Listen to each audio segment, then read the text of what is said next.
The song mash up the internet. You know, the song mash up everything. Thank you. Yeah, man. Thank you, Brother Valentino. Happy birthday. I have something for you, boss man. You know what I mean? And you have a wife who just do things to you right here. And you don't even realize that you have things going on. You know what I mean? I'm doing 300 things at the same time here. On you, Kerry. On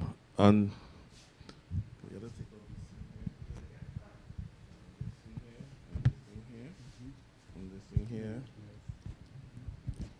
Unzip that.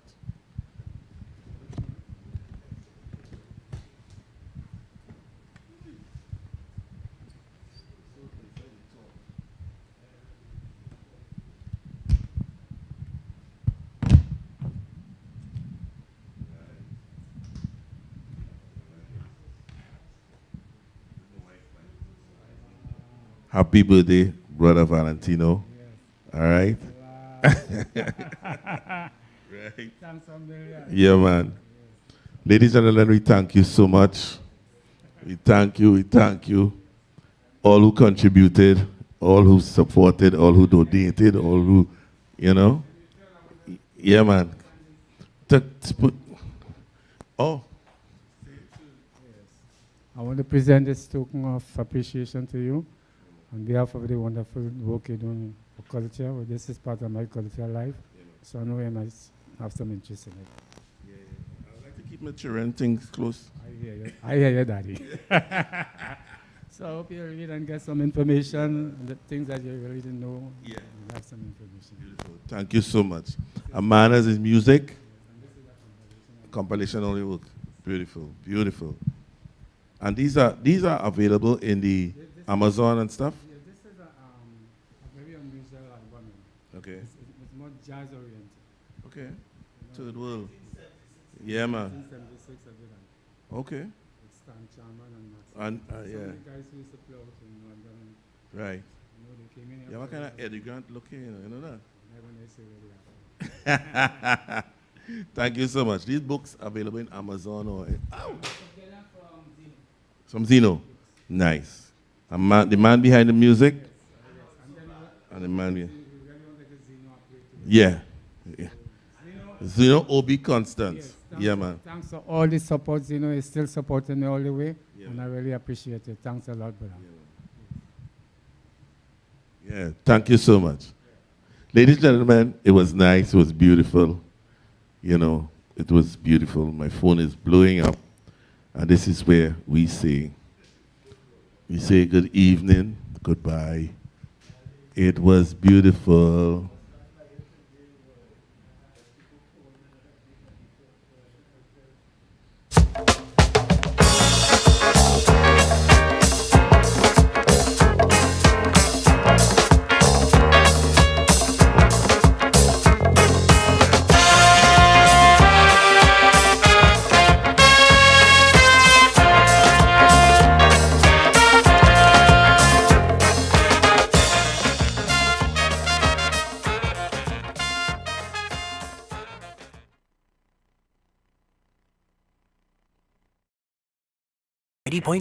FM, WACK Radio. The living room, where the family meets to discuss issues, any issue which may be bothering one of the family members. That's what we do each and every Tuesday from 7 to 8 p.m. on WACK 90.1 FM with Ricardo Mitchell and DJ Aaron 868. We have casual conversations on serious topics, from sports to culture, mental health to economics, relationships to life lessons. Join us each and every Tuesday from 7 to 8 p.m. on WACK 90.1 FM. The Living Room, casual conversations on serious topics.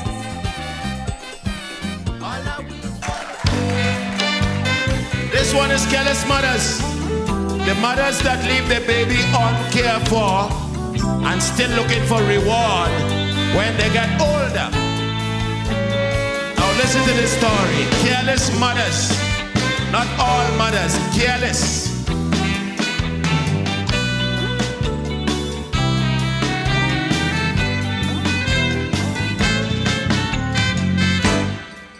In this place, I just see some others living well foolishly. They were blessed to have children, yes, but they neglecting them. Some others would not sit down and think. Their children have to eat, wear, and drink, and to know they have to face responsibility to grow them up properly. Oh no, some others on the street, expensive dress, friend, they looking sweet, jewels on their hand, posing with an ex-woman man. They posing got 1 cent, and many months they pay the house rent, and the children at home hungry.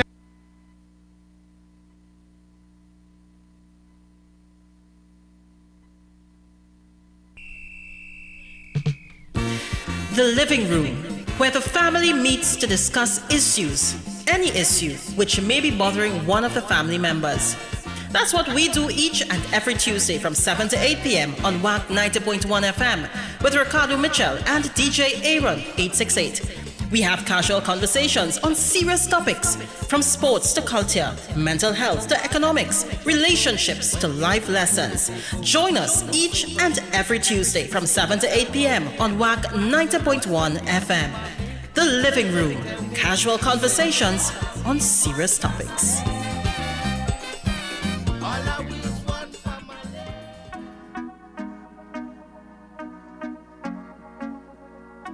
You're listening to DJ Aaron 868.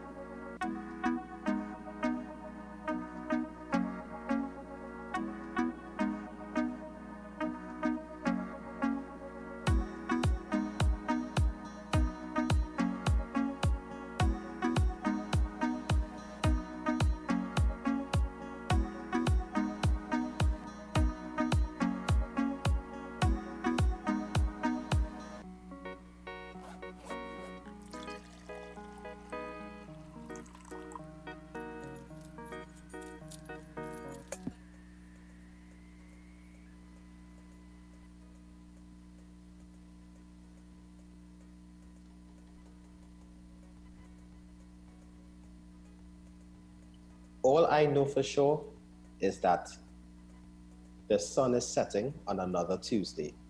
Tuesday, the 7th of July, the 737, 77. Yeah, right. All I know for sure is that the sun is setting on my good friend's birthday. Larry, happy birthday. Double L? Yeah, Double L, boy. Our favorite superhero? That's right. Hey, happy birthday, Larry. Right. My nephew to him, Israel. Hey, what's happy 21. Happy birthday, Israel. Yeah, boy. 21 is it? No? Yeah, boy. Nephew is 21. You know? Way boy. Yeah. I mean, you clocking some serious years. Yeah, you don't worry about that when we introduce the people to the show. So let's kick it off as we always do. Must give thanks and praises to Almighty for granting us the gift of life, seeing another day. No matter what time of day it is, you must always give thanks. Secondly, must say thank you to Tony P for the past 4 hours of radio, doing it in his own style as he could only do. Tony's a boss. Yeah, I feel that at last hour, yours truly, DJ Aaron, always great and never late, and Ricardo Mitchell, the social stage and the local stage. Coming to you live from 129C Coffee Street in San Fernando. That's WACK 90.1 FM. The true nation station where we are culture crazy. Ah boy, you're learning the thing, man. Yeah, again, a little smooth with it too, you know. A little slow still, but no. You see that because of the delay with the internet transmission. Yeah, because despite the fact that the nation has begun to open back up, we are still recording this show remotely from the safety of our living rooms. Because last night I happened to look at the Ministry of Health's website and realized we have 133 cases now. 33, correct, that's right. I didn't even know we moved from 123. Yeah, and that's the thing. Even though we are trying to restore some semblance of normalcy, this is not even life post-COVID. This is life in COVID. And the World Health Organization, the WHO, did say that we have to get accustomed to living with the coronavirus for at least the next 2 years. So even the idea of practicing responsible behavior where applicable, we are going to do so as best as we possibly can. Yeah.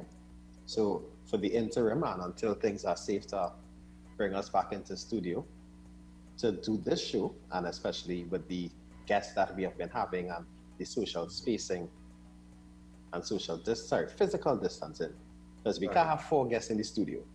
Yeah. The studio is not even 24 square feet. Right? So, to keep the program going, we need to adapt, which we have done, and we record weekly via Zoom to keep you abreast of the current conversation, the casual conversations on serious topics. That's right. The living room is big and hot, not necessarily floor space. Right. So Ricardo, we I wouldn't say we're keeping it lighter, but let's wipe your feet first now, and let's wipe our feet first. And I'll take the honor of wiping first this week. Yeah, man, you do it. Right. I haven't done this in a while, so let me get this off my chest firstly. I want to say thank you to all the healthcare workers, the essential workers, from doctor down to janitor. The persons who wipe in the beds are just as important in this scenario as the persons who are taking care of the patients in ICU. Mm-hmm. Thank you all for your service. We know you're all complaining about how you ain't getting enough money and all these different things, but you have done human service to your fellow man. The blessings will come to you, trust me. I just want to start with that and wiping my feet. All right? And the other thing I have to wipe my feet about, the man announced elections last week, Friday earlier. That's late Friday evening, huh? So that's Saturday, Sunday, Monday, and now the sun setting on Tuesday. That's 4 days. Let me have some decorum as a nation now. Where are we gonna get at? Right. The kind of slander that I have seen thrown over the past 4 days, I'm quite worried what's going to happen after August 9th. I'm going to continue to pray for a clean campaign. Mm-hmm. That's the most I could do, but come on, guys. We as the citizens, we don't have to get involved enough. Yes, we have our right to vote, but we don't have a right to discriminate against our fellow man for their choice. Respect each other. Because I try to respect Ricardo, and trust me, that's hard. It's hard for you to do because you're not a respectful fella. I am quite a respectful person. I have enough respect for both of us here. I can't respect a man that does not wear sleeves, honestly. But man, I in my living room, right? Sleeves, I save in clothes. That's what's going on. I know you like sleep because that's where the drink put your punch in. Well, I'm at work right now, so I must make it makes it even worse. Anyway, go ahead now. You wipe your feet, please. Wipe quicker. First and foremost, and I'm gonna say this particularly slowly because Aaron told me to be quick. But we are developing a protest culture, ladies and gentlemen. The fact that we are willing to stand up for the right thing and stand up against the wrong thing is impressive. Let us, however, consider the consequences of our action. Let us consider the consequences of our choices. I'm not telling anybody what to do and how to do it. I'm not commenting on what people do or how they do it. All I'm saying is that choices have consequences. Isn't that there to let people know that not because you stand up for the right thing means that your decision will be without consequence. It doesn't work like that. Where at the end of the movie, the credits roll and everybody has a happy ending. It doesn't always work like that. And there are people who will have to stand for the cause. There will be champions who will have to pay the price. Right. And that's just the way it goes. That being said, please make measured decisions. Emotional responses will not help forward your cause. The emotion might be a driver, but let the discipline be the engine. Mm. Secondly, I don't understand how for the past several months people have been bawling, fall elections now, fall elections now, fall elections now. And then when the man call elections, everybody's surprised. I don't understand. The other thing I want to ask you, you're only a bright fellow, is not how can it possibly be defined as snap elections if it called in the final year of your term? Can it possibly be called snap elections within months of the deadline? Because I think, if my memory serves me correct, elections in Trinidad and Tobago were constitutionally due in September. Right. So it was called a month earlier. Can it be considered a snap election for being called 3 weeks prior to the expected date? I don't think so, honestly. Let me get together now, people. And speaking of getting it together, kudos, because apparently there are 5 or 6 parties running contesting seats, as well as I heard yesterday individuals announcing their intentions to run. So over the next couple of weeks, we're going to educate ourselves on the different things, or the options available, and keep you, the listeners, well, edutained. That is a combination of educated and entertained. Yeah, because I ain't looking to lose no more here over this thing. I'm not going to say that, so we could properly launch what we're going to be doing for the next couple of weeks, no? Sure. How about you? So in Trinidad and Tobago, we always feel we know best, right? And let me drive the point home. I'm trying to find the perfect example. Let's just give me one more second. Unprepared. Yeah, boy. What? What? Water and sleeve is water I drinking or not? Oh, all right, well done, sir. Right? We would have all been privy at some point to watch a sporting event. Let's call it the World Cup in 2006. Right. And we all thought at that point we knew better than Leo Ben Hacker that Russell Latifi should have been playing every single minute of every game that we played. But we need to accept that the specialist, as you say, Ricardo, the subject matter expert, who's the coach in this scenario, knows best. Right. Or even better, in cricket, in a T20 match, we had a super over as the Trinidad Knight Riders, and we sent a out of form Darren Bravo and Brendan McCullum to bat in the super over. As Trinidadians, we know that Darren Bravo shouldn't have go there. But maybe that player put his hand up and said, hey, I am confident enough to go into that moment. Correct, is right. And that's what we are going to do over the next couple of weeks. We are going to put you, the man on the street, the listener of the station, the man in the field, on the spot, to tell us what would you do if you are elected into government. Yes, man. That's what I want to hear. I know what the problems are. You know what the problems are. Yeah. We want to know what would your solutions, what would you do? Right? And you know, we always have catchy names for everything. So this one is going to be called Elections from the Ground Up. Yes, sir. Let's say what the man on the street has to say. But before we allow the man on the street into the living room, we, Ricardo and myself, are going to state what we would do. So we starting with ourselves first, because to quote Michael Jackson, you have to start with the man in the mirror. Start with yourself. Start looking at yourself. Still in the mirror? Mirror still in there? Yes. You don't want me to buy a mirror? A Sunday mirror is still accessible piece of material. I haven't bought papers in about 3 months. I see that way the neighbor was missing. Well played, sir. Yeah, you keeping papers and reading? Probably. Right, so we're going to start with ourselves first. Ricardo, so you pick the first topic now. You pick the first crime. One Wait, time. you One jump- time, jump on no people. crime. Yeah. Right? So I guess since you posed it, I'll have to go first.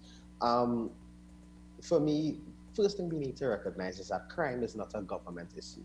Crime is a social issue. Mhm. Now, I'm not saying that the government doesn't play a responsibility in this situation, but the issue lies with us. The first responsibility of crime is with us. I hear a lot of people talking about the lack of social programs, and I'll start with that. Every year for the past 4 years, the Ministry of Social Development or the Ministry of Community Development does different short courses throughout the year. 6 weeks courses, 8-week courses, sometimes 12 weeks, however long it is. And the majority of people that attend these sessions tend to be elderly. And when I say elderly, I mean over 50. I myself have been called in to teach at a couple of these sessions. Yeah, Serious. yeah, What they call you to teach?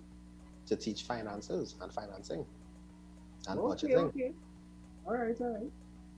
So I myself have come forward and stepped up and tried to educate the community. If we, the younger generation, aren't taking advantage of these free educational lessons that are being offered, how do we expect to better ourselves from a position that we are in? We know certain things are wrong. Why do we continue to do them? Ricardo, both me when I say this, but you'll drive and talk on the phone, This is me just nodding, right? appreciating the point. Have to accept responsibility that some of the things that we are doing as the population of the country are wrong. Don't depend on the police to correct you. Correct yourself. And now for the police part, they have to be a little more stringent in upholding the laws, educating themselves as to what the laws are so that they know they're charging you for the right thing, and then acting with tact when they come to tell you that you are doing something wrong. Not because you're police, you could hit me at Bellas. So it's twofold. We need to hold ourselves responsible, and the police need to be more accountable and transparent. But that's just me. Not bad. Not bad at all. Over to you. Well, remember, you lay some nice foundations upon which I, being elected, would hope to build. All right. If I was to use your model, which is a comprehensive model in the sense that they're approaching crime from both the community level and from the policing level, I would say with the community level, I would definitely try to implement a program which would allow for successful Trinidadians in different arenas to start to engage the communities that they're either from or impact. Because one of the issues we have is that many of the youth feel like they aren't empowered. They aren't empowered to pursue their dreams. A lot of them suffer from a lack of belief in themselves or a belief in the viability of the thing that they might be interested in. It would be helpful to the community if the youths in the area could see somebody from their area who has become successful or who has managed to break through the limitations imposed upon the community, right? That they would re-engage the community with the support of the government, not just on an individual level, on a personal level, where you're using your own finances, using your own resources, but something that is supported by the government, so you can come out and say, hey, what's going on? It's not just this man who cares about us or this woman who cares about us because this is where they're from, but the country cares about us because they are supporting the initiative, they're supporting the endeavors. There are situations where people are coming back and lecturing, there are people who are coming back and visiting the schools, etc. But there's no national position on things like this, at least no recognized national position. So I would definitely like to emphasize and highlight the people who are reinvesting in their communities and support them. Right? The other element of it from the community level is that representation matters. Seeing people that look like you, that you can relate to in positions of success, makes a concept a better reality, more likely reality. Case in point, and not to use American politics, but telling every little black boy and girl in the States that they could be whatever they want to be. But you can't be this and it can't be that. Right? It was a mixed signal. However, having seen that the United States of America has a black president, now you have young black men who are actually, and women, who are trying to mold careers and pick paths that could lead them to something that they so accomplish. Right? If we have people who are saying, listen, as a hairdresser, I am paying my mortgage, coming back and showing you that this thing is possible. Right? If I have a DJ saying, listen, I've traveled the world because I followed my music. If you have an accountant, if you have a teacher, if you have a sports fan, if you have people coming in and explaining to you, showing them that what you are inclined to, what your passion is a viable option, then you actually implant a sense of worth, right?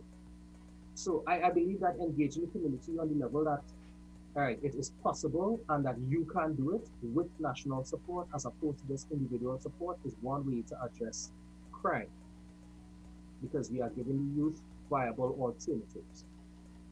Right? From the policing level, I definitely think police personal accounts should be subject to audit.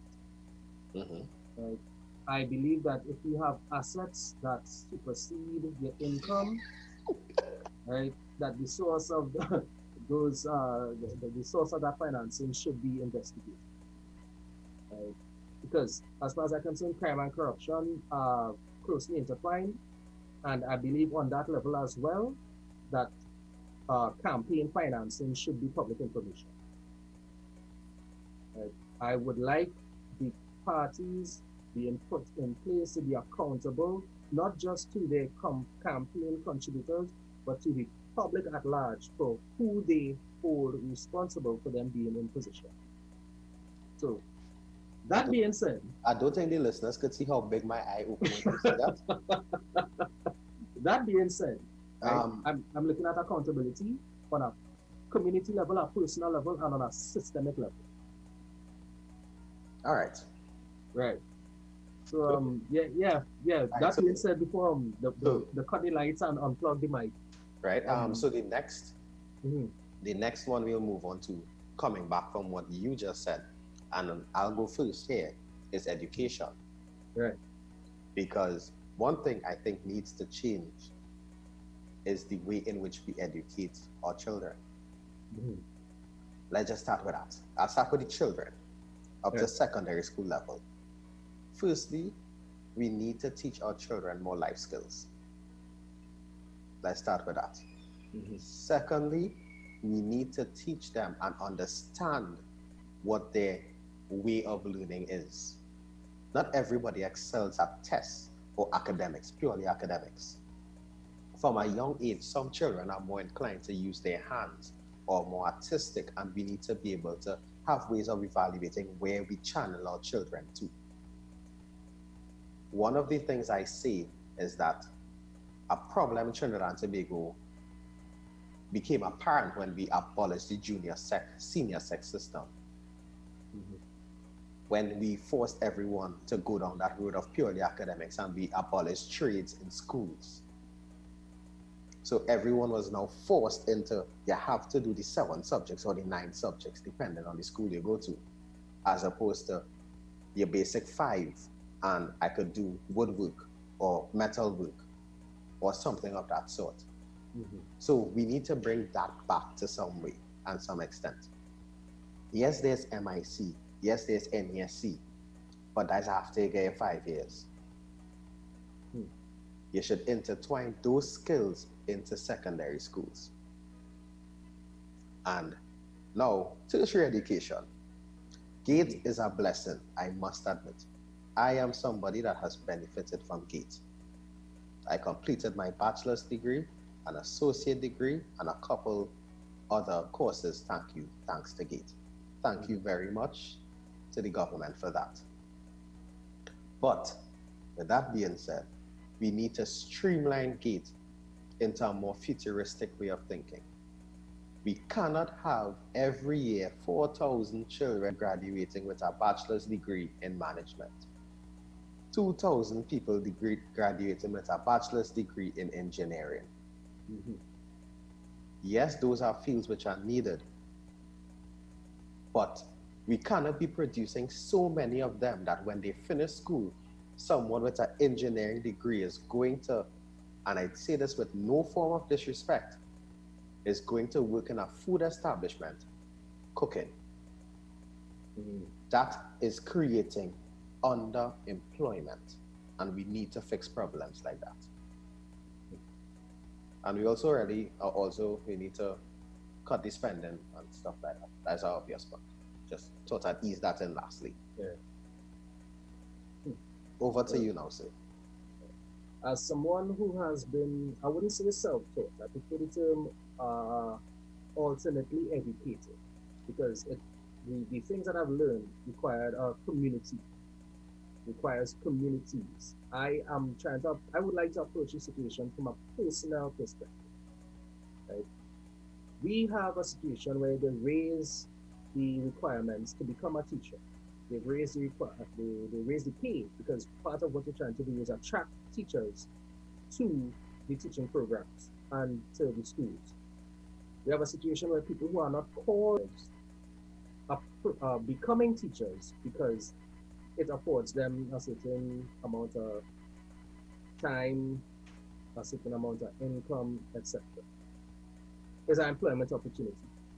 I commend those who have chosen to take up the calling. However, I believe that we are missing an interest from a number of teachers. I'm not saying all, I'm not saying most.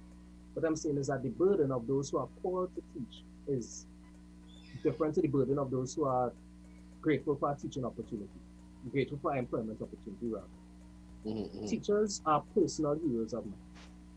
Personal heroes of mine. I think that the public perception of teachers is something that we need to change. In the absence of a corporal disciplinary system, we are banking on teachers being able to function based on the level of respect that the students have for the teachers and for the system in place. However, if the parents are bad talking the teachers are bad talking the teachers, what are we leaving for the students? We are asking teachers to make bricks without straw. I would advise that we you're in a rush, like you don't understand that sentiment about actually, no, but go ahead. Yeah, right. Well, just to alleviate the confusion, we're asking them to fulfill a task with all the tools that they need to fulfill the task. So why didn't say that though? Because the majority of our listeners have seen the Ten Commandments starring Charlton Heston and understand when Moses was complaining to Pharaoh. And Pharaoh's response was to take away the bricks and tell them make the same amount of take away the straw and tell them make the same amount of bricks. Anyway, moving on. Moving on. Where the moderator for this thing, boy? The moderator for this thing. Don't make me call Kenny, huh? We call Kenny again. I don't have all this secret conversations with Melda. That's why the DJ and all the people in the program. When the program ends, I'll talk about that fair. All right. You go tell the people that you're going on there. You go ahead now. Go ahead. Well, you don't go ahead. You go. You know what? This is how politics has become the mudslinging and personal attacking thing. You know, just try to make it too personal. You know, too personal. Anyway, what I'm saying is that we should have first and foremost consultation with the teachers as to what their needs are to fulfill their duties. Right? We have a situation where teachers are being dictated to as opposed to being involved in the process. And then when they oppose the process that they see as not being one that could function and fit, they're being targeted as being rebellious and uncooperative. Could I add something there? Sure. And you're talking about giving them the right tools to do it. And this is why I said, I mentioned the fact of the spending.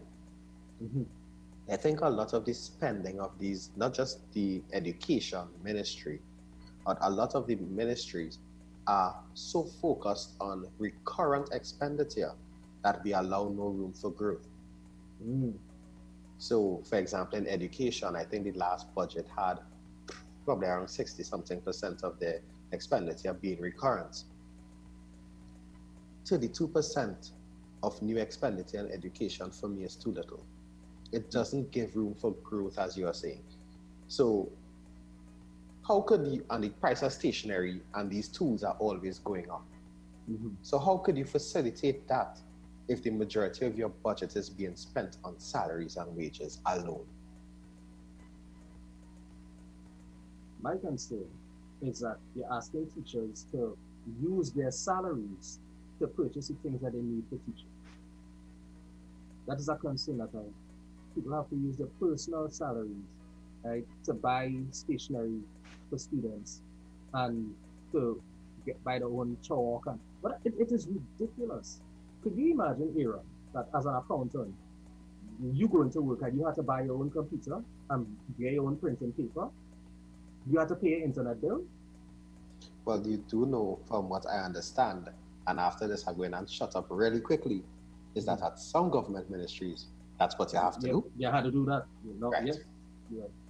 But you do see the absurdity of it, that you are being asked to perform a duty without the required tools. Yeah. Right. I'm going to consider that if I don't have the tools to do a job, there's a possibility that the motivation to do the job decreases. I'm going to consider that if I'm not given the tools to perform a certain way, and the respect that is required for me to function in the absence of those tools is being undermined, we have a situation where we have unsupported resources trying to manage our system. I wouldn't say resources. We have unsupported individuals. I consider the personnel, the teachers, the most important resource in the education system. Nah, I want to leave it with individual, and you know why, Ricardo? I know I cut in across here. Yeah, this is why we need a moderator. For this. I don't call Kenny and listen to his voice here. Right? You know why I'm saying the individuals? Because we need to, as much as the human resource is the most valuable resource that Trinidad and Tobago holds, we are still individuals, and we need to be seen as individuals before employees. I hear you, but I also have a problem with putting emphasis on individuals for a system. That is that is the type of thing that I'm trying to actually address. The fact that the strength of the system rests on the back of individuals as opposed to the proper system. Because what you're telling me is that we have people who have to function at 150 and 200% because there are other individuals functioning comfortably at 50 and 75. 50 is generous. I don't have numbers to back up. What I am saying is that I'm trying to take the emphasis away from it relying so that I'm trying to take out the emphasis away from the fact that individuals are carrying this system. All right, cool. Okay, point taken. We'll agree to disagree. I want to empower the teachers as resources so that they could carry out the duty. All right. As resources and with resources. Okay. So my solution would be to ask the teachers what they think and ask them what they need, as opposed to dictating to them what it is they have to work with and what's expected. Well, for that, I think the Trinidad and Tobago Unified Teachers Association needs to speak up more. They tried. And literally every time they open their mouth, they are being labeled as rebellious and uncooperative. And then people start to talk about how much time off teachers have and what they're getting paid for, etc. I have seen situations where organizations, in the interest of workers, in the interest of employees, have been vilified, and the employees themselves have been vilified for trying to do what is best for the system to function in. When we bring in a teacher, we'll discuss this one together. Yeah, because I have some points I want to raise, but I don't want to go too deep into it. Especially without a teacher. Yeah. To clarify. Yeah. And that, therefore, is my point. Let us involve the teachers in the process. And that's what we're doing here in elections from the ground up. We are involving the people who are in the processes in putting forward suggestions as to how we going forward or things we could do. I just hope that at some point, the Prime Minister or the opposition leader or another political party leader is able to listen to this and hear what the people want. Right now, I don't know what the people want, but I know I hear what the party them want. You know, loudspeaker announcements have begun. Oh Lord Father. What? I'm hearing one right now. Anyway, I was going to say that. Let me not say nothing. Okay, cool. Where's the next ministry you're going with? Oh guys, what we do so far? We do crime, But education. security and education. Right, national security and education. Well, this should be right up your alley. We're waiting about Ministry of Finance there. Firstly and foremost, we need to look at ways of generating new sources of income. Mm-hmm. Oil and gas, as faithful as it has been for the past, I don't want to misquote the years, the past 58 years, Mm-hmm. needs to no longer be the only source of income that we rely on, besides taxes. Right. Taxes is a whole next issue for me right now. They say that any government that tries to tax itself out of debt, Yeah. it's doing good. Now, I didn't make up that one. I've heard that before. Now, I will admit, Trinidad and Tobago is the land of the subsidy. Right? It is the land of the subsidy, right? We have some of the highest subsidies across the Caribbean, be it in gas, which we pay for in the super premium and diesel, be it in the form of electricity, be it in the form of water. All those things are subsidized by the government. And that is something that needs to change, firstly. Right? Like the first thing, we need to cut out these subsidies. Mm-hmm. Because, well, that's it there. What's that? You out and I in. You lost my vote out. No, I didn't lose it. You didn't lose mine, though. Just saying. No, but that's the first thing. No, seriously. You know, look at the outcry when the PNM cut the subsidy on gas. Mm-hmm. People start talking about, the thing, and they don't care about the poor man. But really, when the man that is paying taxes has to continue to foot the bill for the subsidy on gas, electricity, and water, as a country, we are failing. I'm not saying don't have subsidies, but we need to moderate. A prime example is allowing the price of gas to fluctuate with the price of oil. Right. Some days gas will be more, some days gas will be less. But we need to look at diversifying our economy. Mm-hmm. The late, great Patrick Manning had plans for Vision 2020, which would have allowed for industrial diversification. A smelter, lower buying in costs for foreign companies to come and set up businesses here. Mm-hmm. And those things would have created additional revenue in the forms of royalties and taxes. But we really need to do some work on the finance ministry. And this will sound bad.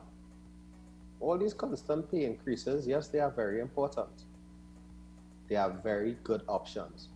But we need to kind of monitor how much people working in these ministries. We can't have 35 people in a department that requires 10.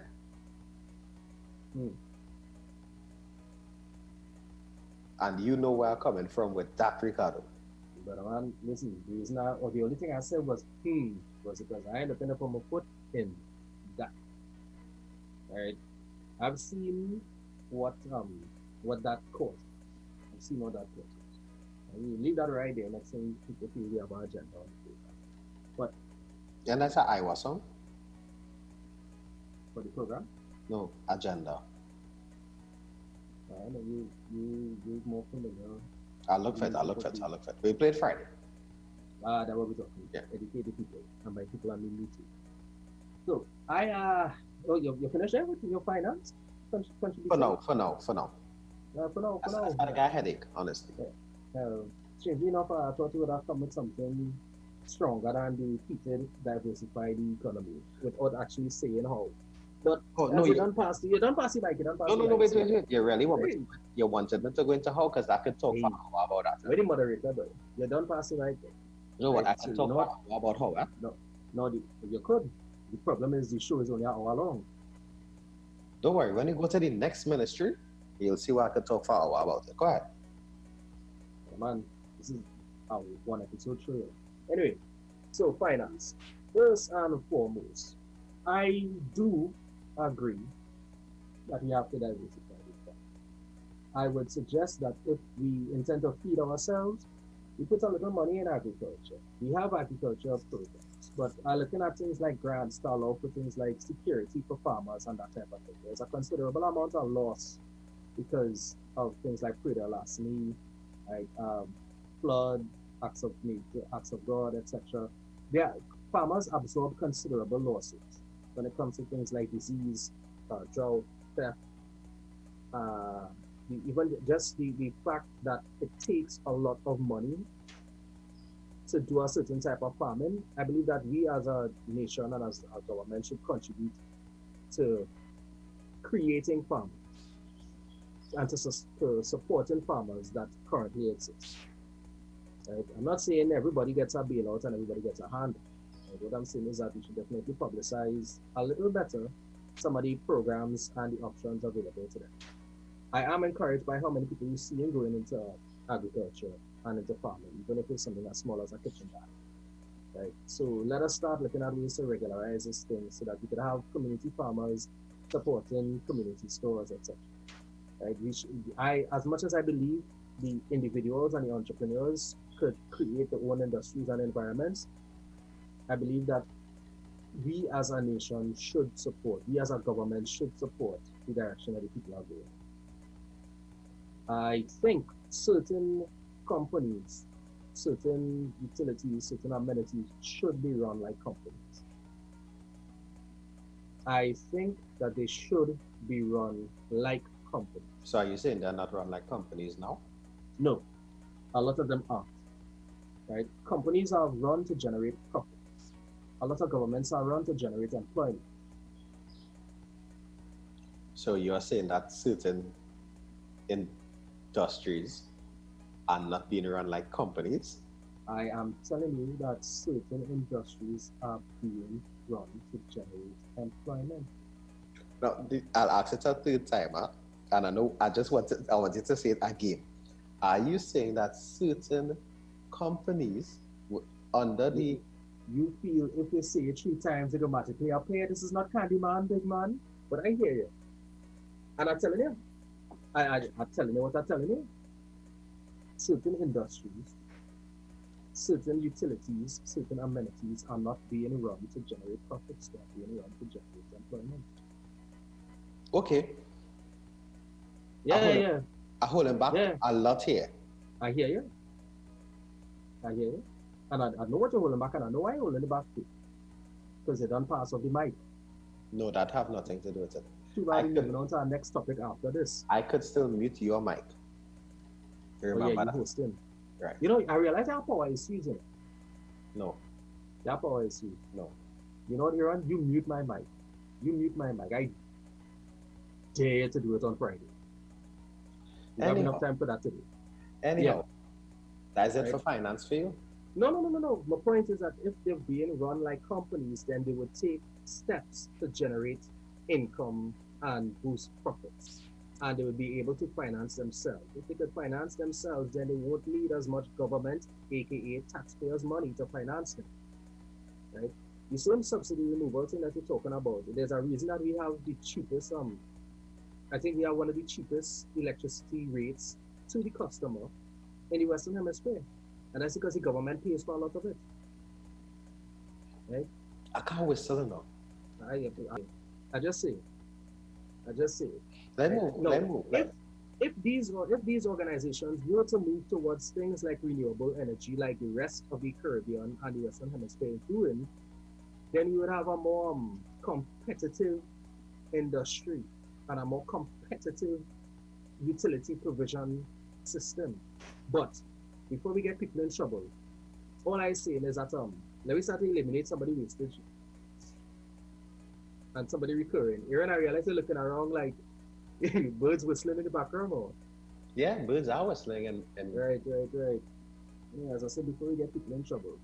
Or ourselves as the case may be. I'm not going to say that, but yeah.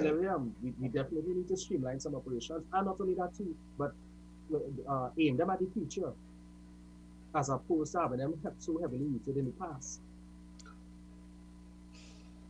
Is that deep breath? Is a sigh your throat back there? yeah, Anyway, we moving on. when people twice our age making directions to what's going to happen in the next 20 years, when you think the math's going to be here? As you say that, no, this is not a ministry that we're moving on to. But I just want to ask something, and this is something I'm going to put forward when we have our specialist on this. Do you think that the Ministry of Planning and Development should be a standalone establishment apart from the government of Trinidad and Tobago? Ooh, boy, well, look like you and I had a coalition. Like we might have a coalition, because that is an idea that I am in complete agreement with. I believe that there should be national projects that supersede the government in charge at the time. And let me add to that. Now, and I'll give an example. Patrick Manning had Vision 2020. And the reason why I keep harping on that is because that's the only kind of national plan I've ever heard in my 33 years of existence on this. The man finally admit, right? Not like politics to bring out the truth, right? Right. We had a national plan of Vision 2020. For me, it should not have mattered if the PNM lost an election, if the UNC was in power, COP was in power, MSJ, whoever. We should have continued to work towards Vision 2020. Now, this is the catch for me. If you are in power, you could choose your contractors. Choose your contractors. Give your contractors work, because we know, as we established at the start, party financing is a serious part of it. I like how you correctly statement you were going to make. Well, please. You're light on your feet, you know. I get it. Well, right? Party financing is a serious thing. So, let's say you had to build a hospital. You could have chosen your contractors, but the hospital had to be built. The hospital had to be open and functional and operational, not just open to say, this is what I did in my 5 years. And we need to stop that pattern for that next issue. It's a good part. The part of, at the end of the 5 years, all of a sudden, you're opening 32 different things just to prove this is what I do in 5 years. Again, you see these things, if some of these institutions are being run like companies, you would not have an end of term assessment. You would have KPIs, key performance indicators, all throughout your performance. Aaron, I wonder if we were to hold up a manifesto, right? If we were to hold up a manifesto of what was proposed over the next 5 years, and 6 months ago, we checked to see how many of those things were accomplished versus how many things going to be accomplished in the next 2 weeks, how many of those boxes would I be able to tick off? Right? I tried to pull it up real quick here. I don't know if you're seeing it. No, not right now. Wait, actually, yeah. Right. So there's our YouTube page ever? Yeah, YouTube, Yeah. Right, so my issue is you have a 5-year plan. For 4.5 years, you could tick 2 out of 20 boxes. And then in the last 2 months, you're gonna try and squeeze out another 10 or 15 to make it look like you're successful. You understand? So what you're telling me is take jam until it's time to vote again. Yeah, that's not cutting it for me. That's not cutting it. You know, thank God for the internet that I could just simply go up and pull up the manifesto of the current government. Oh, that's what you're doing? I was speaking hypothetically, yeah? No. And look at that, Ricardo. from page 20, it looks like diversity and confidence to the economy. Good. Are you trying to tell me 30 something pages and this was about the diversity and confidence? Thank you. Good. But anyway, as I keep saying, we go through this one of them shows. yeah, we would, but we need to really to look at having the Ministry of Planning being separate and apart from the government of Trinidad and Tobago. Yeah, we need national projects. Yeah, we need a committee. I wouldn't use the word projects. We need a national plan. All right, fair enough. We need a national plan. Right, so back to the ministries now. I think we're going 2 more. And I go with the next. I go into the next one. Culture. So you want me to go first, or you go ahead? You go ahead now. I want to hear what you come with. Well, this is something that dear to my heart. And the reason it's dear to my heart is because it's a relatively recent passion of mine. I did not understand the value that culture had and the contribution that culture was making. Plain talk bad manners. I did not appreciate it. I understood from the aspects of things like tourism and at best seasonal employment, etc. But I didn't understand the importance culture had in terms of representing our identities. I didn't understand how much it had in terms of making sure that certain history has been recorded where it would not have been recorded in official capacities. I didn't understand how important it was to the expression and to the tone and to the temperament of the people. Plain talk bad manners, culture, I will say it. I think culture has been treated like a bastard child. Because unfortunately, a lot of the elements of culture express the opinions of the people. And if the people respond favorably, well then we applaud the culture.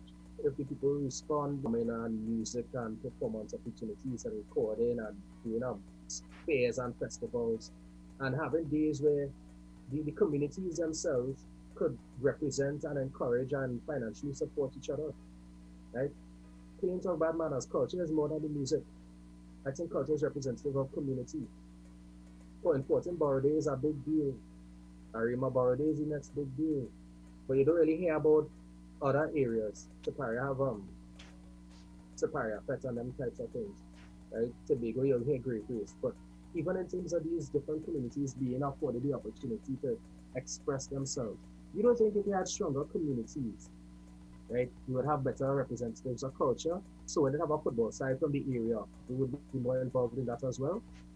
You don't feel that if you have an opportunity where every week or every other week you have a little fair or festival where people could come out and peddle the goods and showcase the talents, that it wouldn't build a sense of unity and make it easier for them to address issues like crime, address issues like underemployment, address issues like resource allocation. I think that culture, we're looking at culture from the end product view as opposed to the input view. We're looking at culture in terms of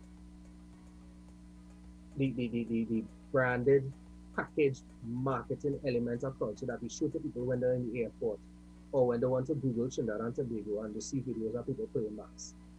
What about addressing culture from the community? So that when you have a pan side, it represents more than just the people who like pan, but represent the community. When you have weddings going on in areas, right, you have different bands because different areas could properly express who they like and what they feel and what they're into. What I'm saying is there's so much of the culture of Trinidad and Tobago that is underexplored and underutilized and underfinanced because the communities no longer even involved in their own culture. I would like to go back to the days of different communities, coming together and doing the mass and that type of thing. I would like to see, as opposed to, yes, as much as I appreciate Port of Spain being the mecca of Carnival, as much as I appreciate the fact that the big stage is the big stage, well then, let's work on a plan to give the different arenas the showcase, the opportunities. So for culture, I would strongly suggest that we address culture from a community level, as opposed to our end product level. What going in, as opposed to what coming out. How you feel about culture, Aaron? Kes de Frontala sang a song in 2016 called The Love of the Music.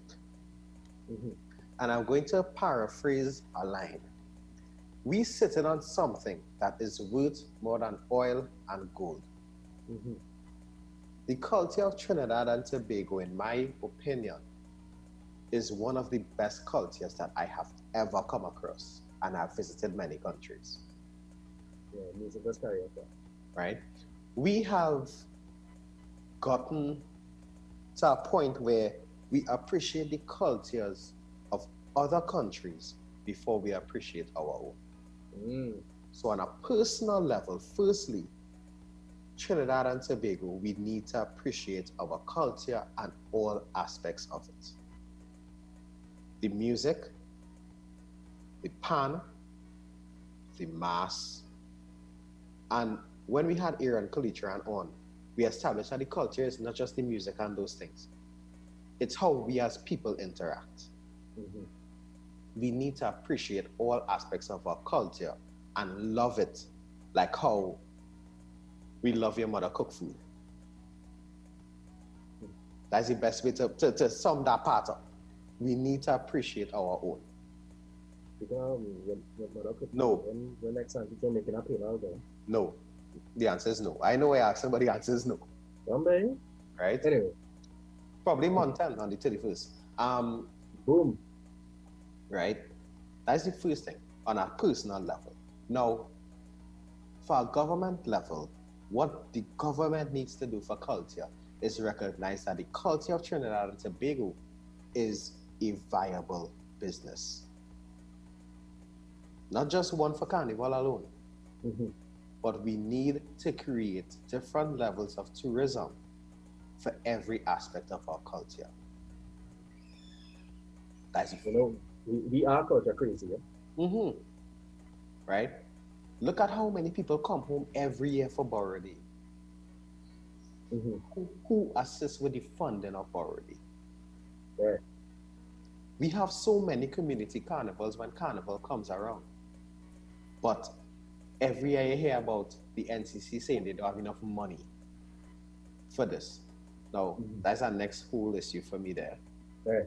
Because as you said with the industries, the establishments that are charged with the responsibility of managing of our culture need to do better and treat themselves as proper businesses and stop the dependency syndrome. Yes, the subventions our Pantry and Big or our NCC will receive are important, but that should not be your only source of income. Right. We need to treat the culture as a business. Now, and this is something that I am very passionate about because I love my culture. The radio stations and the TV stations, all the media, Mm-hmm. need to understand that we are stifling our culture by not giving it enough airplay. Right. Recently, there's an upsurge in a certain genre of music which goes by the name of Trinidad or Trinidad. Right. Excellent rebranding. Right? And the radio stations, the urban ones, have picked it up and ran with it. Mm-hmm. Why can't that same energy be held throughout the year for all the soca artists? Because, A, they earn money on royalties when their song gets played on the radio. But yes, and that's the thing that I want to support your point with, right? I want to support you here, right? Where can I listen to my local jazz artists, my local jazz musicians? Where can I listen to my local gospel artists? Where can I listen to my local chutney artists, etc.? We are a people who are expressive, and despite the expressions, there's a lack of platform. It has a platform now. I know it has a platform. Shameless plug. One in 35. That's not enough of a platform. Watch that piece of maths. Watch that piece of maths. You're any maths, man. See if you can work with me here. Right? 1 in 35, right? 1 in 35 committed to 100%. So if that's 35 and 35 have 100%, how much is that? That's 3,500. Your maths, your method of maths is off, but I understand what you're saying. Actually, no, sorry, I stand corrected. In Trinidad and Tobago, we currently have 42 radio stations. 42 radio stations, one of which has committed itself to 100% local. Which is 2.3%. 2.3%. 2.3%. So what is the rest? Now, I'm not saying that local don't exist in that remaining percentage. But, I'm not saying that it doesn't. But not enough. But look at what we're asking of our people. We are asking our communities to continue producing entertainers and to continue producing performers and artists and creatives, when the best shot that they have of generating an income from this thing or being featured outside of the big stage is in a 2.3% window. And in that window, that 2.3% window, you have to spread it amongst hundreds and thousands of performers in different genres. Now, it sounds like we advocate in here, but we yes, I'm advocating. Oh well, all right, huh? Very passionately, so I wish we could see my face. You're going and bite me? Oh. No, sorry, sir. Sorry. Right, you know, well, that's good. It sounds like we're advocating, but what we are doing is just stating the numbers for you. And correct. I think we ending with culture worked out very well for us, because we need to understand in Trinidad and Tobago, we need to be our biggest fans. We need to be our greatest form of scrutiny. We need to hold our MPs responsible. We need to hold our councillors responsible, because they are the ones which we put there to represent us. Right. And if you have an issue, you should be able to reach out to your MP to identify that issue. My roads aren't getting paved. Mr. Munilal, I living in the same place for the past 5 years and me and Sia. Oh, you be calling names now. No, I just, quote Hugh Bryan London. But Hugh Bryan London, when last is here MP. Right. I see people. This country have to wait until elections is next month.